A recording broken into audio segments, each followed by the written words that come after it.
All right, let me tell you a little story of a couple. As a junior resident doctor, when I began my residency training program, I was once on a call, and then on call, and then a couple drove to the hospital. It was on a Sunday evening.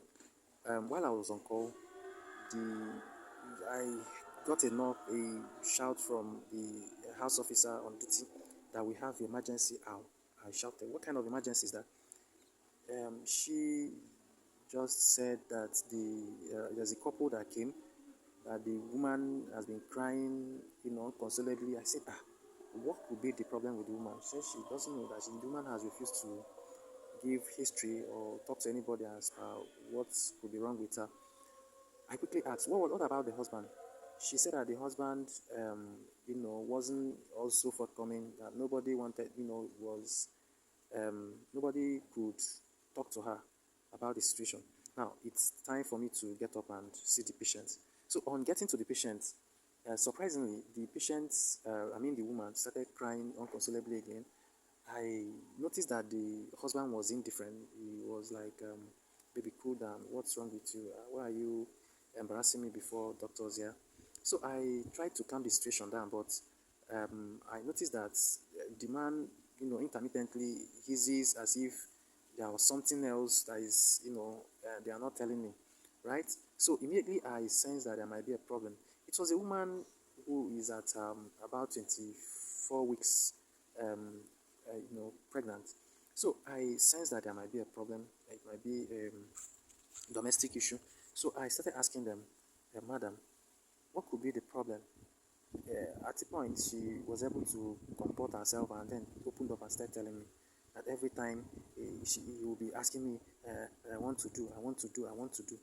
I say, I want to do what? He said that the husband almost always disturbs her both morning, afternoon, and night, that he wanted to have sex. Wow. So I quickly asked, is there anything wrong with having sex? The woman said that at around 8 weeks of that pregnancy, that she had little challenges, she was bleeding and all that and all that.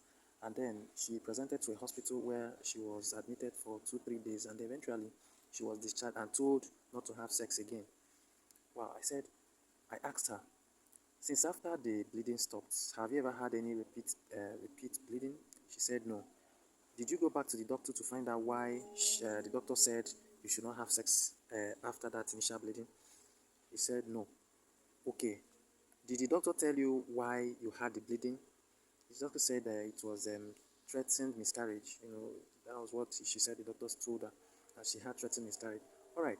Now, with that kind of mindset, my people, this woman has been running away from the husband. She doesn't want to have any sex while she's pregnant because she feels that she could also bleed while she's pregnant. See, it's a difficult situation, and because of that, she has refused that the husband will not touch her. Whatever, the husband has adopted so many means, some different forms of tactics in order to get her to bed, but she refused, and then it's grew to the extent that it's now causing problem between both of them. Now, this fateful afternoon, when they drove to the hospital, it was because the husband started disturbing her. Immediately he came back from church that he needed to have this so that he could relax. Unfortunately, the woman refused and jumped into the car that she's driving to the hospital. The hospital could be the nearest place she could, be safe. So while she was trying to jump into the car, the husband joined her, and then she drove the husband to the hospital.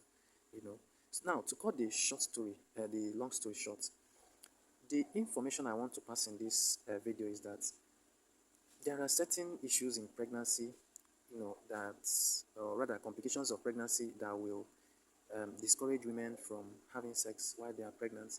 Number one is if a woman is having what is called placenta previa, or if the woman is having threatened miscarriage, or if the woman is having cervical incompetence, or if the woman is draining fluid, or if the woman has had assisted conception, and then has cervical sacrilege in situ recently, you know, these conditions can make the woman, can contraindicate sexual intercourse during pregnancy. Apart from this, every other thing could be managed. The woman can manage to have sex. Now, it must not be usual, lie down, let me climb on top of you. No, you could lie side by side with your husband and then enjoy the sex, right? Now, I think I've succeeded in making a content. Please like and share this video. Don't play with it so that other people can learn from it. Thank you.